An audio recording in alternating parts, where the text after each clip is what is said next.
तो जब तक चाह नहीं होगी तब तक राह नहीं निकली। ये बिल्कुल आप लिख करके रख लीजिए।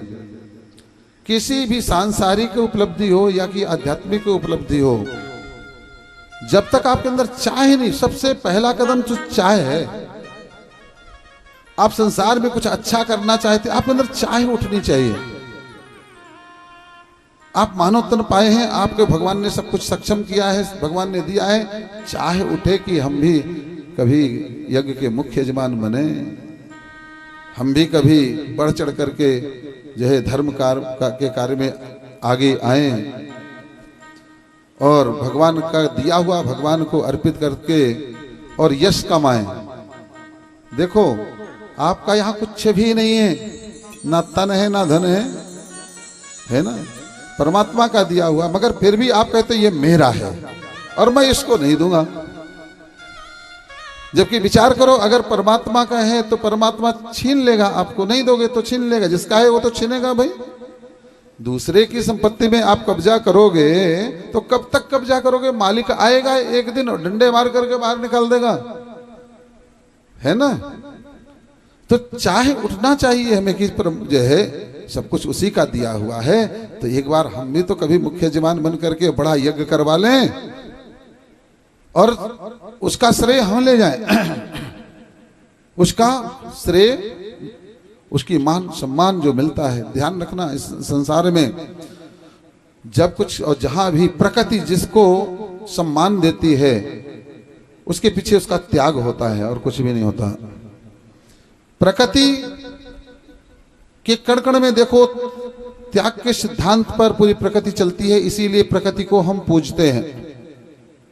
गाय को पूजते हैं, जो है हम वृक्षों को पूजते हैं, नदी को पूजते हैं, है ना। हम तो ये जिसको भी पूजते हैं उसके पीछे त्याग होता है। नदी को क्यों पूजते हैं हम? क्योंकि नदी बहती है और सबका प्यास बुझाती है, अपने लिए कुछ नहीं रखती वो, सब बांटती रहती, सब देती रहती। मगर वही तालाब को कोई नहीं पूछता, तालाब इकट्ठा करके रख लेता है और इकट्ठा भी कर लेगा और उसके अंदर तरह तरह के जीव जंतु पैदा पाल लेगा, है ना, मगरमच्छ पाल लेगा कि ताकि कोई इस जल ना पीने आने पाए। मगर वह तालाब एकाकी रह जाता है, उसका कोई मान नहीं होता, उसका कोई सम्मान नहीं होता है। एक बार क्या हुआ, एक तालाब और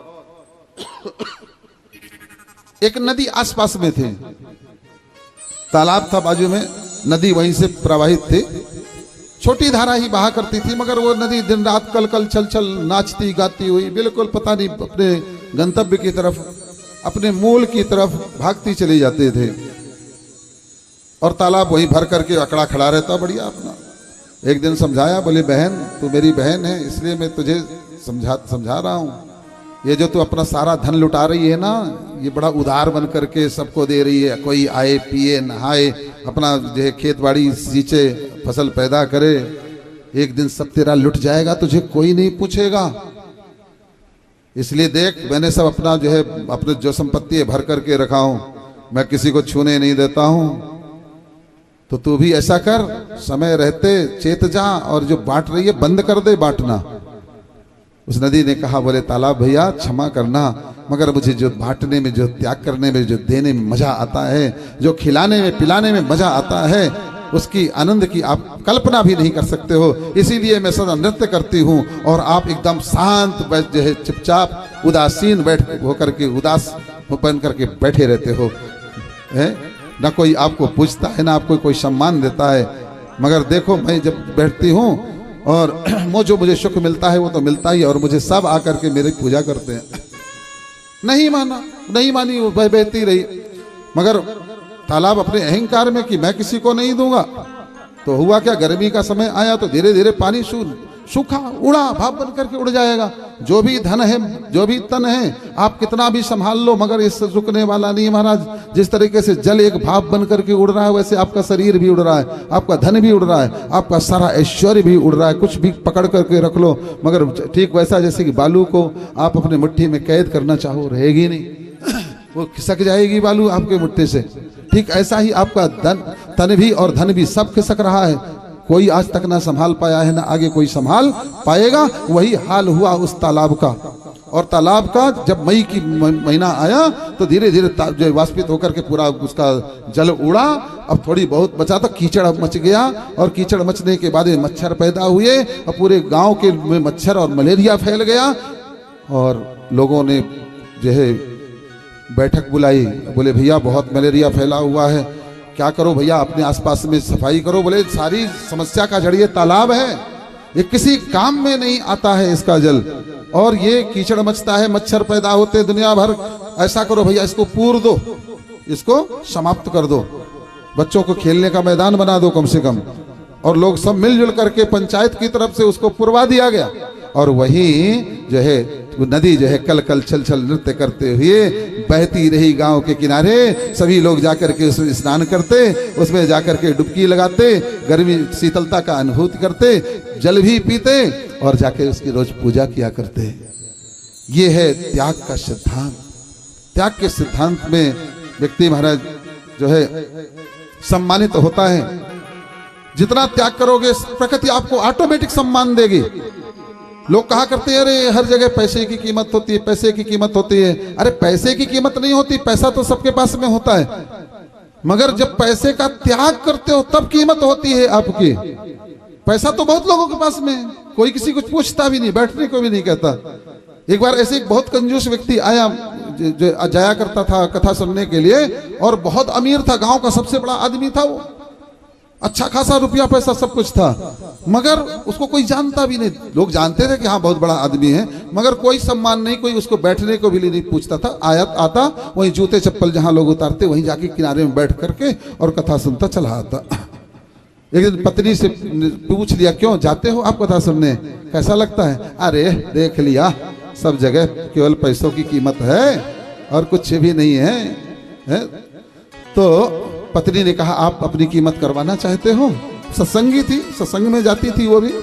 आप अपनी कीमत, आप अपना सम्मान करवाना चाहते हो तो बताओ, मैं आपका सम्मान करवाऊंगी, मगर जैसा मैं कहूंगी वैसा करना पड़ेगा। बोले बता कैसे सम्मान करवाएगी तू? पत्नी ने जो है एक बैग में नोट भर करके और दिए, बोले जाओ व्यासपीठ में जाकर के रख देना और बोल देना ये कथा के लिए जो है दान है। और वो ऐसा ही किया। सेठ आज बिना, सेठ ने देखा नहीं था कि क्या माल है इसमें, वो बैग ले जा करके और व्यासपीठ में ले जा करके रखा बैग, और उसमें जो है 1 लाख की जो है 1 लाख रुपए रखे थे। और जैसे व्यासपीठ में महाराज जी ने देखा, अरे कार्यकर्ता को बुलाया, इधर आओ भैया, ये कौन है? फलाने, पता करिए जरा, कौन नाम क्या है, जल्दी नाम लिखो इनका, क्या नाम है? फलाने करोड़ी मल है, जल्दी बोला भैया इनके लिए कुर्सी लेकर के आओ, यहाँ पर बिठाओ, इधर बिठाओ, बिठाओ, इनका माला से सम्मान करो। बोले भक्त वत्सल भगवान की। उस व्यक्ति ने कहा, बोले महाराज जी अगर आप बोल लिए हो थोड़ा सा मैं भी बोल लूं। बोले बिल्कुल बोल लो भैया, ले लो माइक दो भैया इनको, माइक दे दो। माइक दिया गया, माइक में पकड़ करके बोला, अरे मैं तो अभी तक सोचता था कि संसार में ही पैसे की बड़ी कीमत होती है। अरे यहाँ तो साधु महात्माओं के और भगवान के कार्यों में बहुत जो है पैसे की ही सब कीमत होती है। अभी तक मैं जो है मेरा कोई सम्मान नहीं हुआ था, और आज देखो पैसा दिया तो बड़ा सम्मान हो रहा है। फिर जो है महाराज जी को माइक दिया गया। बोले सेठ जी आपने ठीक कहा, आप ये कहते हैं ना कि पैसे की कीमत होती है, आप बिल्कुल गलत बात कहते हैं कि पैसे वाले की कीमत होती है। पैसे वाले तो बहुत हैं, आप भी पैसे वाले थे, और जब तक पैसे वाले थे तब तक जूतों के पास, जूतों चप्पलों के पास में बैठे रहते थे, मगर जिस दिन आपने उन पैसों का भगवान के कार्य में त्याग किया, उसको दान किया, उसी समय भगवान ने आपको सम्मान दिया और माला पहना करके और आपको सबके सामने सम्मानित कर दिया। तो सम्मान किसमें मिलता है? त्याग में मिलता है। जो जितना त्याग करता है वो उतना उसको सम्मान मिलता है। आज हमारे सामने राजकुमार पटेल जो है, ज्योति पटेल क्यों जो है सम्मानित होते हैं? त्याग करते। इस महायज्ञ में जो व्यक्ति 2 लाख रुपए खर्च करता है, उसका स्वाभाविक है उसका सम्मान तो भगवान देगा, है ना। और इसमें उसके प्रति कोई ईर्ष्या हो, कोई भी व्यक्ति हो, मैं कहता हूं आप हो, जो है जो जिस स्तर पर है उसका उस स्तर पर सम्मान प्रकृति देगी। मैं क्या दूंगा, कोई व्यक्ति नहीं दे सकता है। मुझे भी कई सम्मान मिलता, अगर मिलता होगा तो कुछ ना कुछ त्याग जीवन का हम करते होंगे, समाज के लिए, लोक कल्याण के लिए, जन के कल्याण के लिए, अध्यात्म के लिए। तो त्याग करना सीखिए। जितना आप कृपणता भगवान का अभिशाप है, अभिशाप।